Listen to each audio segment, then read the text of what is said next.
I knew the timeline of my career was approaching its expiration date the moment I found a receipt for a $12,000 ergonomic consultation that took place at a gentleman's club in Vegas called the Velvet Gavel.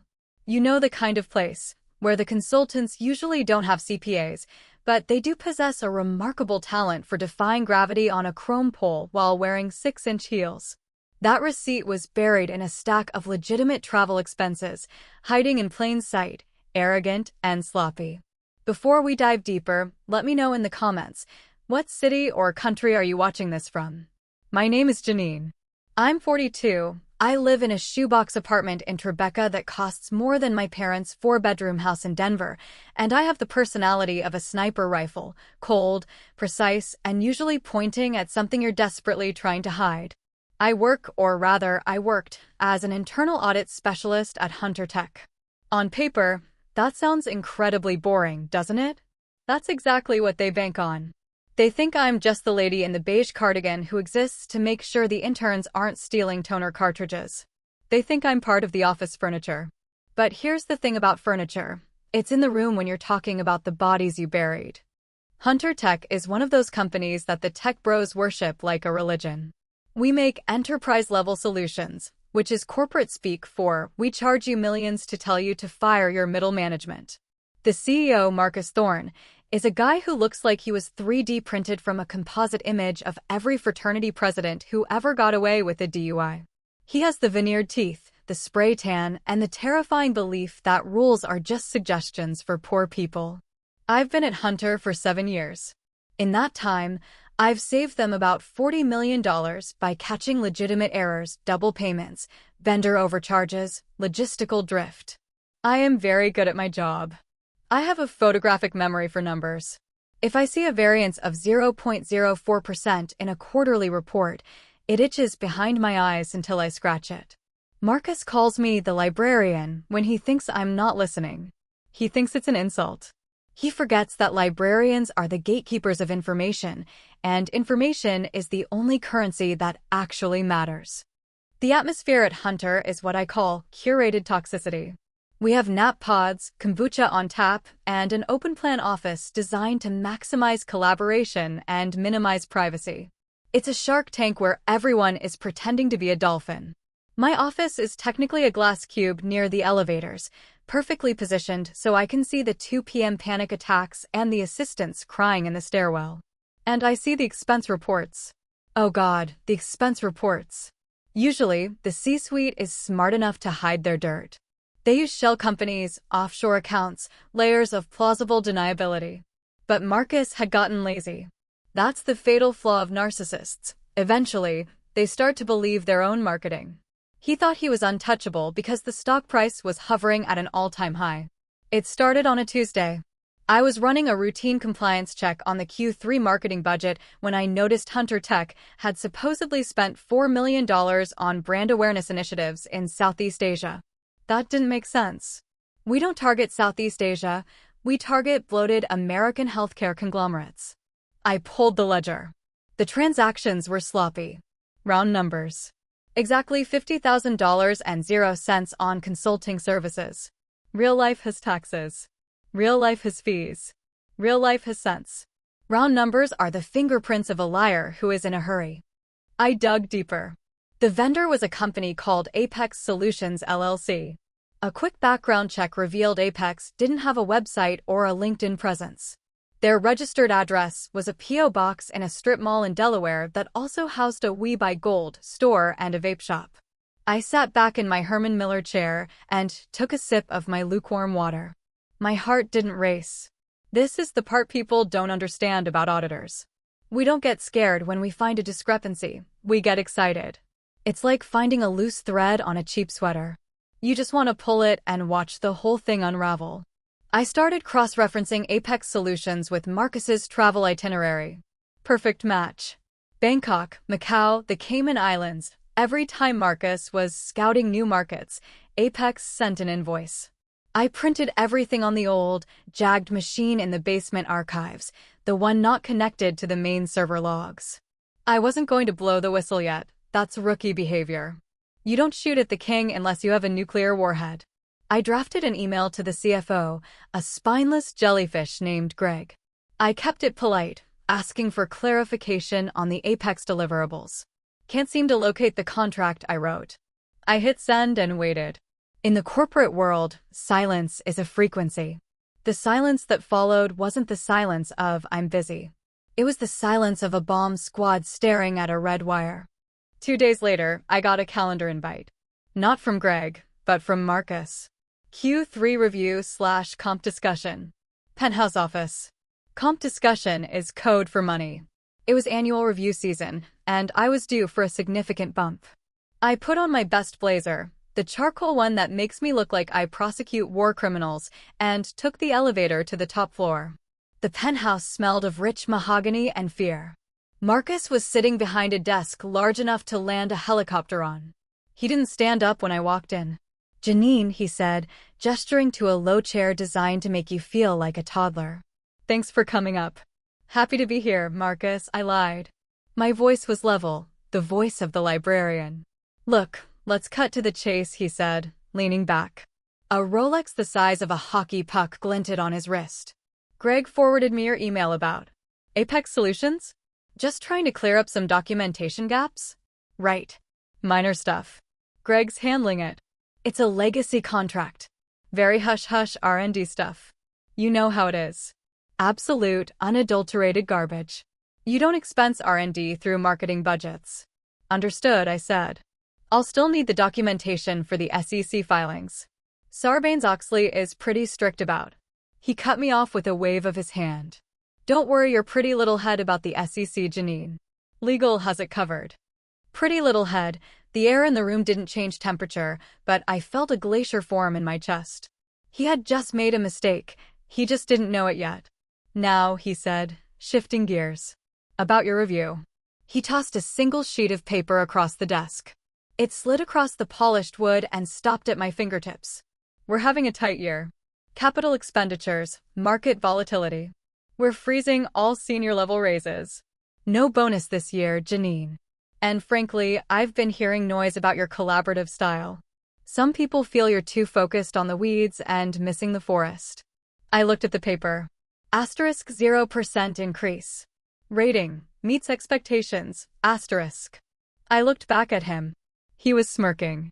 It was a microscopic smirk, but I saw it. This wasn't about the budget. This was a warning shot. "Stop digging or I will bury your career." "I see," I said. I stood up, smoothing my skirt. "Is that it?" "That's it," he said, turning back to his 3 monitors. "Close the door on your way out." I walked to the elevator and pressed the button for the lobby. I needed 5 minutes of fresh air to process the fact that I was about to burn this entire building to the ground. He thought no raise was a leash. He didn't realize he had just handed me the match. "Tight budget," I whispered to myself as the elevator plummeted. I knew for a fact he had expensed a $4,000 bottle of cognac the night before. "Game on, you cheap suit." I went back to my glass cube and did exactly what he asked. I acted on his feedback. I stopped doing the job he thought I was doing and started doing the job he should have feared. I cleared my calendar. If Marcus wanted me to look at the forest, I was going to map the entire ecosystem. I started staying late. The building changes at night. The lights dim to an energy-saving glow that makes the hallways look like a horror movie set in a dystopian IKEA. I needed the raw data. The general ledger Marcus let us see was the edited version. I needed the apocrypha. I needed the raw SQL dumps. I still had superuser status in the legacy ERP system because nobody ever bothers to update permissions on software from 2015. I logged in. The interface was clunky gray text on a blue background, but it was beautiful. It was the truth. Apex Solutions was just the tip of the iceberg.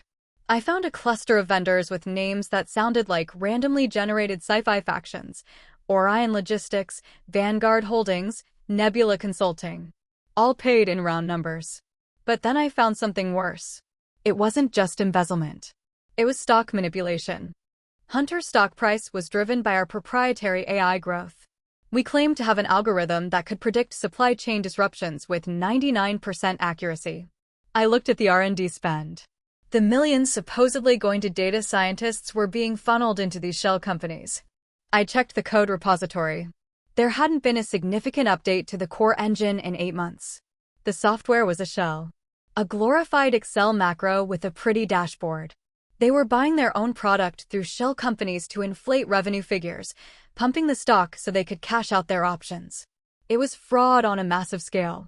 Pension funds held our stock. Teachers' unions. Regular people trying to retire. Marcus was building a golden parachute out of their life savings. My screen blurred. I realized I hadn't blinked in minutes. Then an email pinged. 11:45 p.m. From HR. Subject: Update on organizational structure. Effective immediately, the internal audit team will report directly to the Office of General Counsel. They were stripping my department's independence to hide everything under attorney-client privilege. And then, a second email just to me from Jessica in HR. Subject: Your new role. Hi Janine, per the new structure, your role is transitioning to Senior Compliance Analyst. You will no longer have direct access to Level 4 financial systems. Please hand over your admin tokens to IT by end of day tomorrow. Smiley face. They knew. They were monitoring the server logs. This was the immune system of the corruption attacking the virus. I was the virus. My hands were shaking, not from fear, but from adrenaline. They thought taking away my admin token would stop me? I opened my desk drawer and pulled out a burner flash drive. I initiated a download of the entire raw SQL database. Terabytes of data. I sat there in the dark, watching the progress bar crawl. 1%. 2%. Harmony, I whispered to the empty room, mocking the email's corporate buzzwords. I'll give you harmony. The cleaning crew came in around 2 a.m. Hector, a nice guy who always hummed, saw me staring at the screen. Late night, Miss Janine? Inventory, Hector, I said, the blue light reflecting in my glasses. Just taking stock of what's trash and what's valuable. The progress bar hit 100% just as the sun started to bleach the sky over the Hudson. I pulled the drive and put it in my bra. Yes, it's a cliché, but try pickpocketing an angry woman in a blazer there. Good luck. I walked out of the building. The security guard nodded at me. Have a good night, Janine. It's morning, Earl, I said. Brand new day. I didn't go home. I went to a 24-hour diner on 8th Avenue, ordered scrambled eggs I didn't eat, and stared at the flash drive sitting next to the salt shaker. I had the gun. Now, I needed to find someone to pull the trigger. Because if I tried to do this internally, I'd be fired and sued into oblivion before lunch. I needed the big guns. I dug through my old contacts and found an email address from my master's program. dmiller@fbi.gov. I drafted the message. Subject: Coffee. David, it's Janine. I have a problem. It involves $40 million in fictitious revenue and a CEO who thinks he's God. I have the receipts. Meet me? I hesitated. Once I sent this, there was no going back. I would be radioactive. No one hires the snitch. My career, the one I spent 20 years building, would be over. I looked at the no-raise email printout I had shoved in my purse. Tight budget year. I hit send. Then I waited for the reply that would end my life as I knew it. 10 minutes. That's how long my career hung in the balance, suspended in the stagnant air of that diner. My phone buzzed against the Formica table, vibrating with a force that made me jump. It was a reply. Asterisk, meet me at the diner on 34th and 8th. Tomorrow, 7 a.m. bring everything. Don't bring your phone, asterisk. I let out a breath that rattled in my chest. David was in. The next morning, the diner smelled of bacon grease and the stale perfume of the morning commute. I sat in a booth at the back, facing the door, clutching my coffee like a lifeline. David walked in at 7:02 a.m. He looked exactly the same as he did in grad school, rumpled suit, tired eyes, carrying a briefcase that looked like it had survived a war zone. He sat down without shaking hands. You look like hell, Janine, he said, though his tone was affectionate. I feel like a spreadsheet that's been corrupted, I replied dryly. I slid the flash drive across the table. This isn't a smoke signal, David. It's the whole fire. While the waitress poured him a black coffee, he plugged the drive into a ruggedized tablet he pulled from his bag. He scrolled. His eyebrows, usually flat lines of indifference, started to climb toward his hairline. Jesus, he muttered, the blue light of the screen reflecting in his glasses. They didn't even try to hide the IP routing on the shell accounts. Marcus thinks he's smarter than the machine. He thinks that because he usually pays off the auditors, I said. He thinks the math changes if you throw enough money at it. But the math never changes. David looked up, his eyes sharp. This is actionable. It's messy. You have wire fraud, securities fraud, conspiracy. But if we move now, they'll shred everything. We need them to confess. We need them to commit the act while we're watching. They're doing it every day, I whispered. No, I mean the big one. David tapped the table. The quarterly investor call is next week. They're going to announce the Orion revenue. That's the lie that bumps the stock for their sell-off. If they announce false figures to the public, that's the nail in the coffin. My stomach dropped. Next week? That's too fast. It's perfect, David said. But here's the hard part, Janine. You need to go back in. I stared at him. Go back? They locked me out. They know I was digging. I know. And you have to play dumb, David said, his voice dropping to a conspiratorial whisper.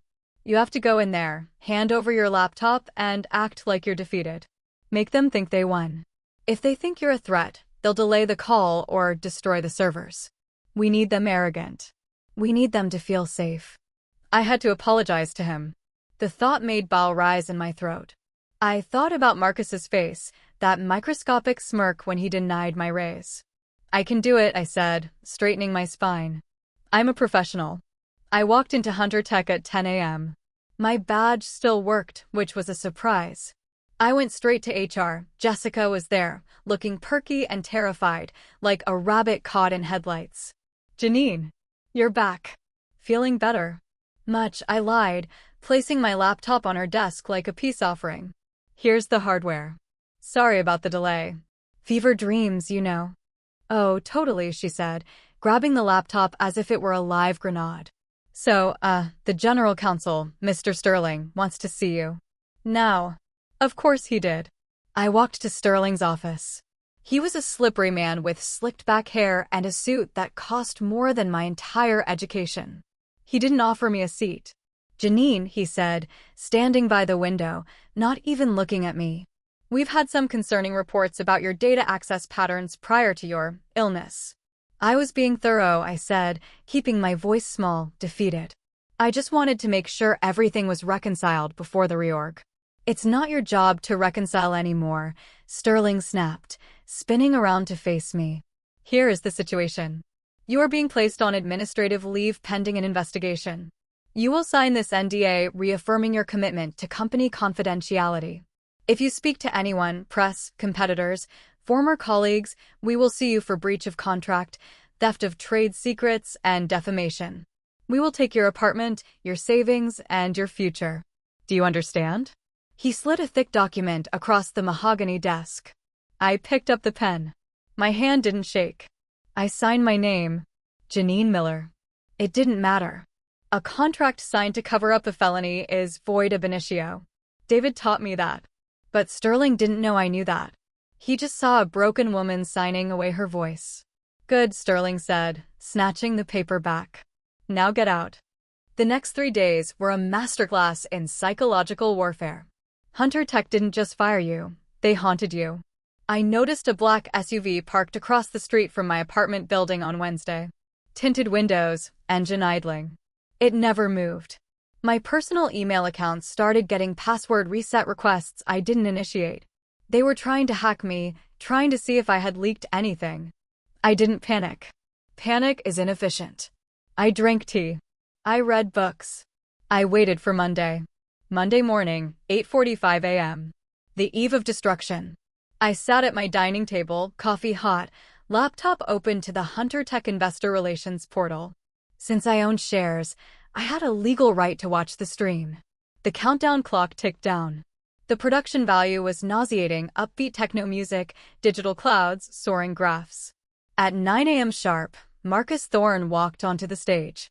He looked like $1 million, which was ironic considering he was stealing 50 times that. Good morning, everyone, he beamed, flashing that blinding, cap-toothed smile. Today is a historic day for Hunter. I took a sip of coffee. You have no idea, Marcus. He clicked to the slide titled Q3 Financial Highlights. As you can see, Marcus said, gesturing to a bar graph that shot upward like a rocket, our revenue has exceeded expectations by 20%. This is largely driven by our breakthrough Orion initiative in the Asian markets. There it was. The lie. Spoken into a microphone, recorded for eternity. He had just committed securities fraud on a live feed. I looked at my phone. 9:08 a.m. I texted David. Asterisk, he said it. Go, asterisk. On screen, Marcus was pacing, energized. We're not just a software company. We are an ecosystem of truth. He stopped. His eyes flicked to the left, off camera. His smile faltered for a fraction of a second. I'm sorry, he said to the camera, laughing nervously. We have a bit of a disruption in the studio. Then I heard it, faintly through his lapel mic, federal agents. Nobody move. The audio engineer must have been in shock because he didn't cut the feed. Marcus's face went pale, the tan draining away to leave him looking like gray dough. A figure stepped into the frame, a large man in a blue jacket with yellow letters, FBI. Marcus Thorne, the agent barked. Step away from the podium. Hands where I can see them. The chat room on the side of the screen exploded. Asterisk WDF? Is this a skit? Sell, asterisk. Marcus tried to bluff. Do you know who I am? This is a private broadcast. I'll have your badge. You have the right to remain silent, the agent said, spinning him around. The camera, still on autofocus, zoomed in on Marcus getting his face pressed against the fake digital cloud backdrop. I saw the handcuffs click. Asterisk click. Click, asterisk, the most beautiful sound in the world. Turn it off. Marcus screamed, his voice cracking. Cut the feed. The screen went black. Stream offline. I sat in my apartment, the silence deafening. I put down my coffee cup. It wasn't a cheer. It wasn't a laugh. It was a release. I had held my breath for 3 years and finally, I could exhale. My phone exploded. The stock didn't just drop, it cratered. By 9:30 a.m., trading was halted. Billions of dollars evaporated. Then came the knock at my door. Frantic. Pounding. I looked through the peephole. It was Sterling. He looked like he had run all the way from Midtown. His tie was loose, his hair wild. Janine. I know you're in there, he shouted. Open the goddamn door. I left the chain on and opened the door 2 inches. Go away, Sterling, or I call the agents who currently have your boss. You did this, he hissed, his eyes manic. We know it was you. You signed an NDA. We will see you until you're living in a cardboard box. The NDA covers company secrets, I said, my voice steady as a glacier. It doesn't cover crimes. Void against public policy. Look it up. You're unhireable. You're poison, he screamed, spitting on my doorframe. No one touches a snitch, Janine. Maybe, I said. But at least I'm not in a holding cell. Goodbye, Sterling. I slammed the door and locked the deadbolt. He was right. I was poison. I had nuked my own industry. But as I slid down the door to the floor, looking at my cat ledger, I realized I didn't care. 3 months later, the dust has settled. Marcus pled guilty to avoid a 20-year sentence. He got 8. Sterling got disbarred. And me? I'm sitting in a cafe in Tribeca, drinking a $16 cappuccino. I didn't get a raise. I didn't get a severance package. But I did get something better. The SEC has a whistleblower reward program. If your tip leads to sanctions over $1 million, you get 10 to 30% of the money collected. Hunter was fined $150 million. Marcus was fined $20 million personally. I'm good at math. You do the calculation. The check hasn't cleared yet, but it's coming. And when it does, I'm buying a small bookstore in Vermont. I'm going to name it The Audit. My phone buzzes. A recruiter on LinkedIn. Hi Janine, I see you're open to work. I laugh and delete the app. I reach into my bag and pull out that small USB drive. The original one. It's just plastic and silicon, but it took down a giant. I leave it on the table as a tip for the busboy. I put on my sunglasses and walk out into the New York afternoon. Moral of the story? If you're going to screw over the person who knows where the bodies are buried, make sure you pay them enough to keep digging the hole. Tight budget year, I whisper, smiling at the sky. Not for me, Marcus. Not for me.